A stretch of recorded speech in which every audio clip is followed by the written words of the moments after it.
Hello again, Res Refuge community. It's good to be back with you. Again, I am Leanne. I was thinking, about being with you tonight for Family Friday night. And I was thinking of what we could do together tonight. And that got me thinking about just how interesting our relationship is, because I haven't been lucky enough to meet you in person, and you haven't met me in person. And Though we're still interacting, we have this engagement and these relationships in this new format. And so it got me thinking about two things.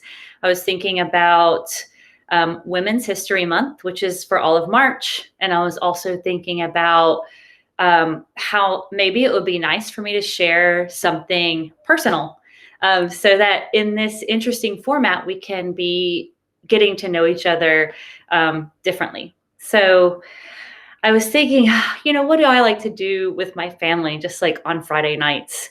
And I thought, like, just sitting around with my family, which I haven't gotten to do a lot in the last year because of the pandemic. But if I were sitting around with my family, we would probably be telling stories. Like, we tell a lot of stories in my family. In fact, we tell the same stories over and over.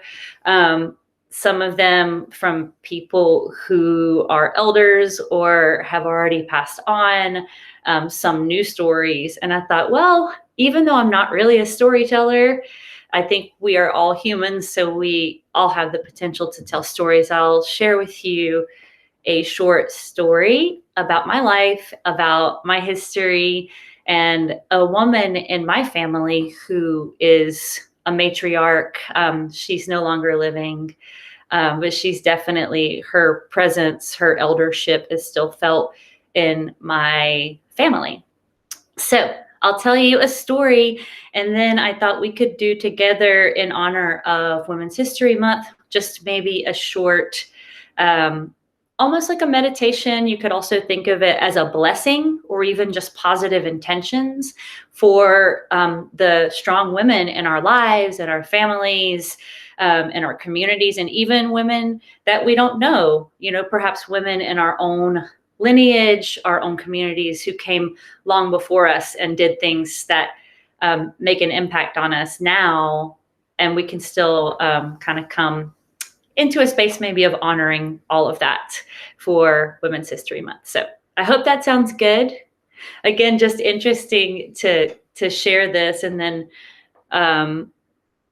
you'll be watching it at a different time. And so I also set the intention that even though we're at different places in time, actually doing this work, that it all comes together for everyone's mutual benefit. So, all right. So I won't tell you a super long story about this person, but probably I think we all have like famous people. And I don't mean like, Kim Kardashian famous. I mean, in our own family, like the people that a lot of stories kind of revolve around. And, my family is lucky in that we know a lot about my mother's side of the family and like have a lot of knowledge there, but on my dad's, not so much. And that's okay too. But I want to talk a little bit about this woman, and I have a tattoo of her. So obviously, she's important. She wore this, this was actually a hat on her head, and it looked like a wrap, but it had a satin inside. And I actually have that pin. And she's my great grandmother, and her name is Marie Francois Goreguer, and she is Breton. So she's from way far away in a place called Tres Camaleros, or Pointe de Ra, which is on the western coast of France. And the place means the end of the earth. So, even talking about her now, we weren't alive at the same time, but my skin starts to tingle and just feel almost dazzled by the memories of this person. So I want to tell one story about her that was passed down through my family. She was about 7 years old, and she was playing on the beach, which the beach is actually quite treacherous and rocky there. Like, it's not like a beach you would think of in kind of like pop culture, like sandy and calm. The beaches there, because I actually was fortunate to go to her traditional home in 2018. And so it's actually quite treacherous. You look at it and you're like, you kind of don't want to walk down there, right? And so as a kid, she played there. She grew up there, and it was normal to just scale up and down these rocks and play all around. And so when she was 7, she was playing down by the beach, which is just like a pile of rocks, kind of very beautiful. She was playing, and she saw her father, whose name was Henri Noël, coming down the beach, and he was running towards her with an axe. And she was like alarmed. She's only 7 years old. She's like, what's going on? And her dad runs past her and protects her from a giant octopus that's coming out of the ocean. And octopi, I guess at the time, could grab your kids off the beach and like drag them into the ocean. I'm not sure, but he was very worried about her safety. And so he protected her from this giant octopus. And that was one of my favorite stories about her life. Just like, wow, that's so different from my childhood, which was not that at all.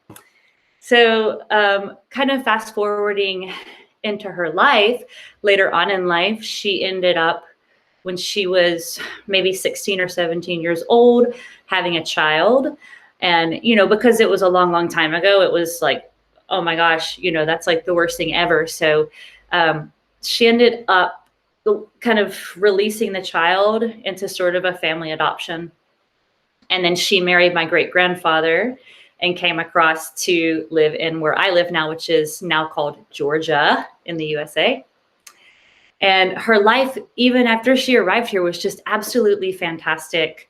She was loud. She didn't speak English. She was tiny. She had a sharp, pointy nose and kind of like yelled at people all the time, and was very spirited. And there's a lot more stories that I could tell you about her, but I also want us to have time in our time together tonight to do some sort of self-focus. So turning this storytelling into kind of your own time to reflect on women in your life, in your family, in your community.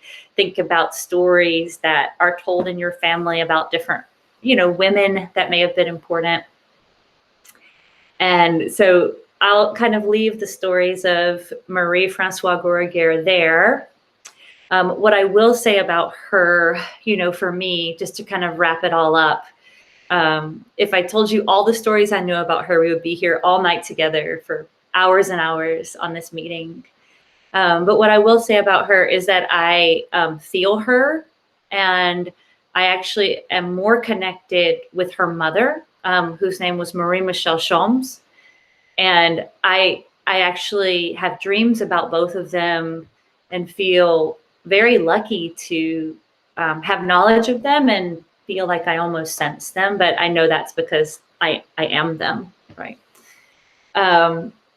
And when I got to go to where she was from, and she wasn't just from there, her family lived there for, thousands of years. We could, they lived right there in that tiny place for a long, long, long, long time.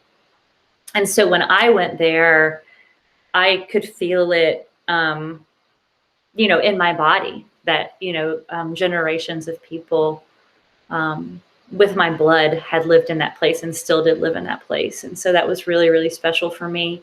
And so I thought that I would segue from the storytelling, which I hope was okay, because again, not a storyteller, over here out of my comfort zone.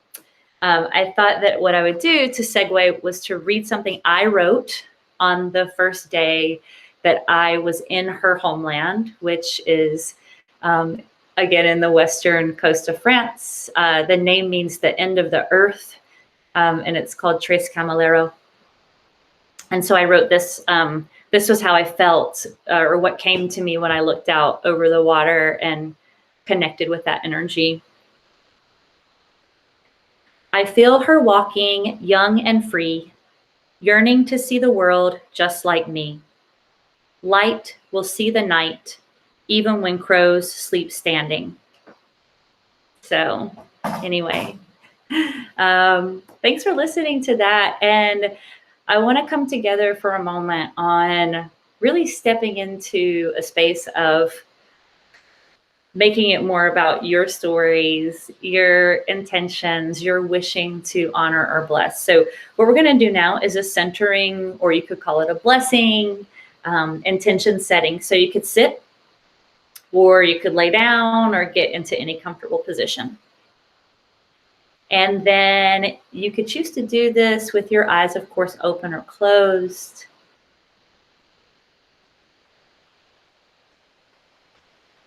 And then just take a few breaths.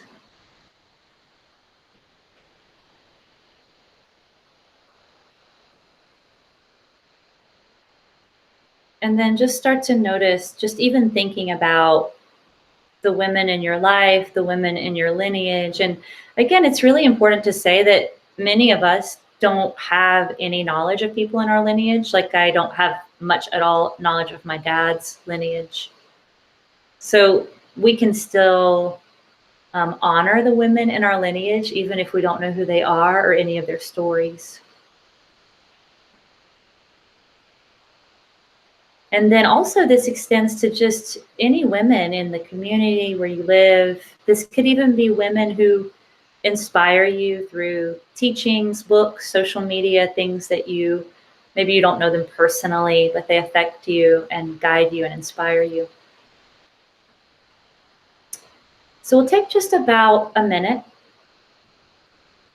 just to conjure up images, feelings, names, any women in your life that you'd like to hold in light, to lift up, to celebrate, and to honor.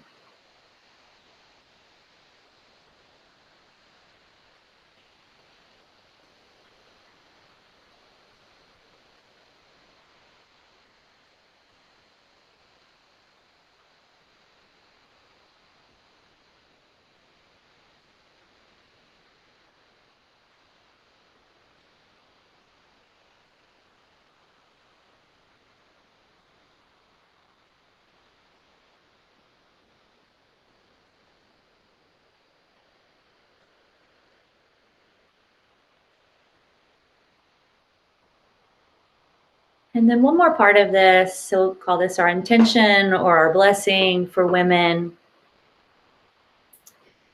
Think of a story that you know about one of these women,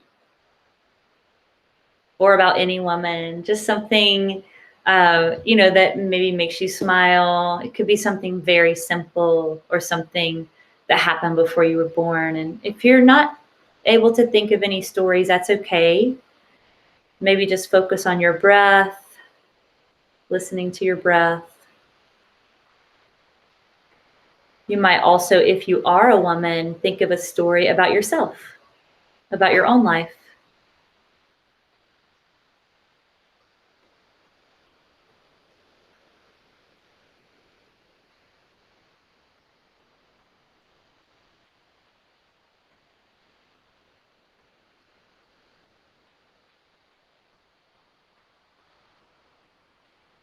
Good.